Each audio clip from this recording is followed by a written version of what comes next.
నమస్తే అండి, నేను రజాక్. ఇప్పుడు మరో బ్రేకింగ్ న్యూస్. వైసీపీకి గడ్డు కాలం. జగన్మోహన్ రెడ్డిని వదిలేసి వెళ్ళిపోతున్నటువంటి నాయకత్వం. ఓ పక్క విజయసాయిరెడ్డి, రేపో మాపో వైవి సుబ్బారెడ్డి రాజీనామా అంటూ వార్తలు. అసలు ఏం జరుగుతుంది వైసీపీ పార్టీలో?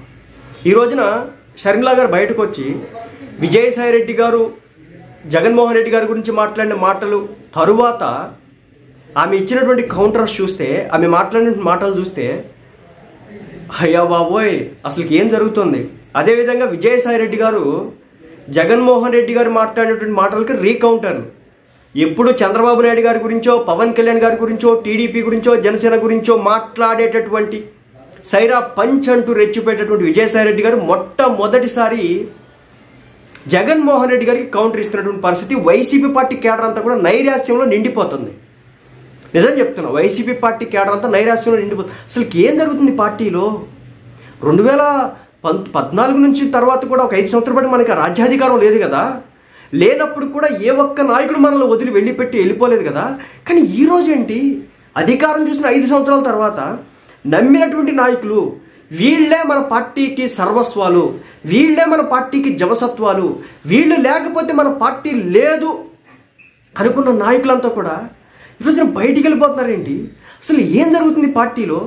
బయటికేమో కలరింగ్ ఇస్తున్నారు, వచ్చే ఎన్నికల్లో మళ్ళీ నా వెంట్రుకు కూడా పీకలేరని. కానీ లోపల ఏం జరుగుతుంది?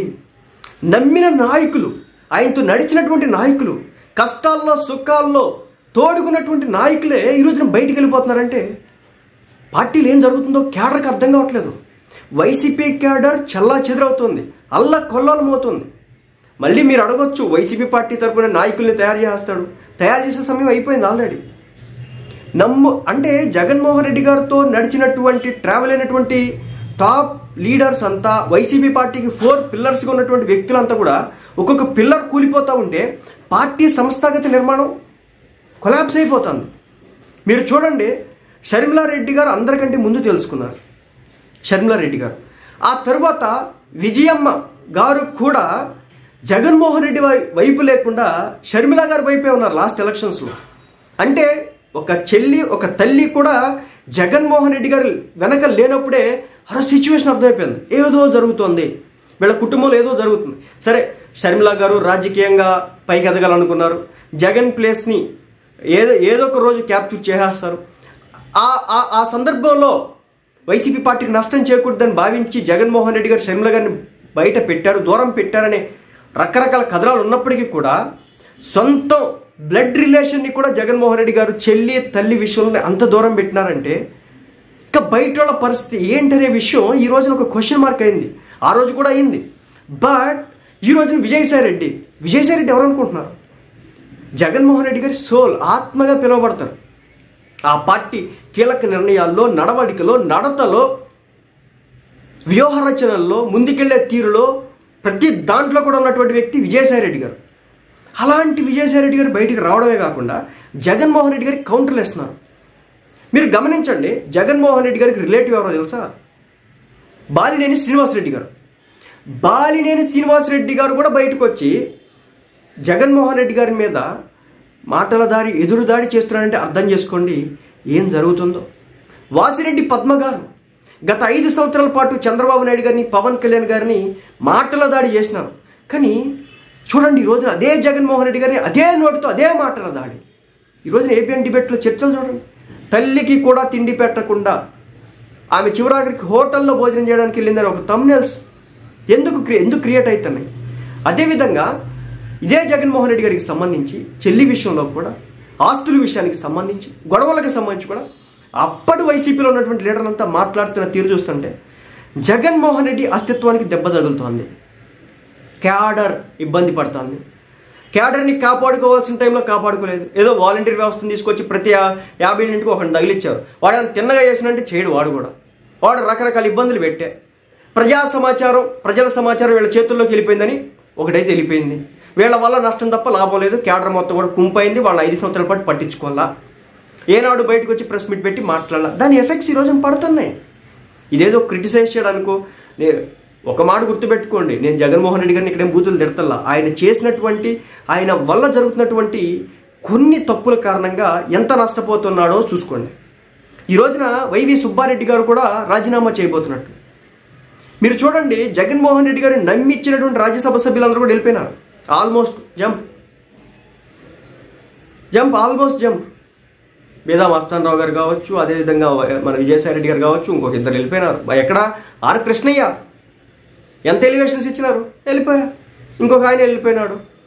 ఇక ఇప్పుడు వైవి సుబ్బారెడ్డి గారు వెళ్ళిపోతారు. వైవి సుబ్బారెడ్డి గారు కూడా జగన్మోహన్ రెడ్డి గారికి బంధువు. ఈయన వెళ్ళిపోతే పరిస్థితి ఏంటి? ఆల్మోస్ట్ పార్టీ ఇబ్బంది పడే స్టేజ్కి అయితే వస్తుంది. ఆల్రెడీ ఇప్పటికే వైసీపీ పార్టీ క్యాడర్లో భయంకరమైన నెగిటివిటీ ఉంది సజ్జల రామకృష్ణారెడ్డి గారి మీద. ఈ రోజున పార్టీలో అవడానికి కారణం అనేది వాళ్ళు మాట్లాడుకుంటున్నటువంటి మాట. అంటే జగన్మోహన్ రెడ్డి గారు ఉన్నటువంటి చుట్టూ ఉన్నటువంటి వ్యక్తులంతా వెళ్ళిపోతున్నా కానీ సజ్జల రామకృష్ణారెడ్డి గారు ఇదివరకు ఆయనకు ఒక పేరు కూడా తగిలిచ్చినారు, సకల శాఖ మంత్రి అని. అంటే అన్ని శాఖలకు ఏ శాఖ వచ్చినా కానీ ఆయన మాట్లాడేవాడు ప్రెస్ మీట్ పెట్టి. అలాంటి వ్యక్తి ఈ రోజున ఒక్క ప్రెస్ మీట్ కూడా లేదు. ఎవరు పడితే వాళ్ళు వస్తున్నారు, ప్రెస్ మీట్లు పెడుతున్నారు, వెళ్తున్నారు. కానీ ఒకప్పుడు అన్నిటికీ సజ్జల రామకృష్ణారెడ్డి గారు, జగన్మోహన్ రెడ్డి గారు కూడా ఉండేవాడు కాదు. విజయసాయి రెడ్డి గారు లేదు, ఆనాడు వైవి సుబ్బారెడ్డి గారు, ఒక్క సజ్జల రామకృష్ణారెడ్డి గారే టాప్ టు బాటం అంతా చూసుకున్నటువంటి పరిస్థితి. బట్ ఈ రోజున పరిస్థితి ఏమైంది? ఆయన ప్రభావం ఎక్కువ అవడం కారణంగానే ఈ రోజున వైసీపీ నుంచి వెళ్ళిపోతున్నారు. ఈ వలసలన్నిటికి కారణం అదేనా? అసలు ఏం జరుగుతుంది? అదేవిధంగా ఇంకో మాట కూడా ఈ సందర్భంగా నేను మీకు చెప్పాలి. జగన్మోహన్ రెడ్డి గారు ఆలోచన తీరు ఎందుకో తెలియదు. జగన్మోహన్ రెడ్డి గారు రాజశేఖర్ రెడ్డి లాగా తను నమ్ముకున్నటువంటి వ్యక్తుల విషయంలో మాత్రం వెనకడికి వేశారని చెప్పాలి. రీసెంట్గా బీజేపీ పార్టీలో ఒక పర్సన్ చేరాడు. ఎవరు?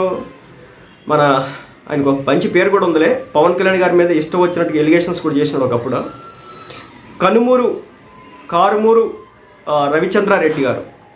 ఆయన వచ్చేసి జగన్మోహన్ రెడ్డి గారిని దేవుళ్ళ భావిస్తాడు, అంతలా ఫీల్ అవుతూ ఉంటాడు. అలాంటి వ్యక్తి కూడా వచ్చి వైసీపీ పార్టీలో జరుగుతున్నటువంటి అంతర్గత విషయాల గురించి బయటపెట్టి ఆ పార్టీ కబంధ హస్తాల్లో మిగిలిపోయిందని చెప్తున్నటువంటి పరిస్థితి. సో ఓ పక్క వైవి సుబ్బారెడ్డి రాజీనామా చేస్తే కనుక ఇంకా వైసీపీ పార్టీ కోలుకోలేని దెబ్బ. అందులో భాగంగా కొంచెం క్యాడర్ని కొంచెం వాళ్ళని శాంతింపజేయడం కోసం అని చెప్పేసి రేపు మాపు ఉండవల్లి అరుణ్ కుమార్ రాబోతున్నారని, అదేవిధంగా ఇంకొక ఆయన శైలజనాథ్ అనే ఇంకొక అతను వచ్చాడని కాంగ్రెస్ పార్టీ నుంచి, మరి కొంతమంది కాంగ్రెస్ పార్టీ నుంచి వస్తారని, ఇలా రకరకాలు అయితే జరుగుతున్నాయి. ఏదేమైనప్పటికీ కూడా వైసీపీ పార్టీ పరిస్థితి ఆల్మోస్ట్ ఎండ్ స్టేజ్కి తీసుకొచ్చినటువంటి పరిస్థితి. ఒక స్థాయిలో గొప్పగా ఎదిగినటువంటి ఒక పార్టీ ఇంత పతనావస్థగా పడిద్దని చెప్పేసి ఎవరు కూడా ఊహించలేదు. ఎందుకంటే చేతిలో చేసుకున్నాడు జగన్మోహన్ రెడ్డి గారు, చేతిలో చేసుకున్నాడు. రాజధాని ఒకటని చెప్పేసి పెట్టి అమరావతిని డెవలప్ చేసుకుంటే ఈరోజు నీ పరిస్థితి వచ్చేదా? లేదు. అసలు అప్పరంగా డబ్బులు పంచడం ఏంటి? నాకు ఈరోజు కూడా లాజిక్ అర్థం కాదు. ఈ పథకాలు ఏంది, కథలేంది, సంక్షేమం ఏంది, లోకం ఏంది? సో చూడండి, ఈ రోజున 11 స్థానాలకు వచ్చిన తర్వాత కూడా ఇంకా మార్పు రాకుండా ప్రతి చోట కూడా పథకాలే అవధులు. అయితే స్ట్రాటజీ మార్చాలి, అది మార్చకపోతే ఇది డే బై డే 1 by 1 వెళ్ళిపోతున్నటువంటి పరిస్థితి.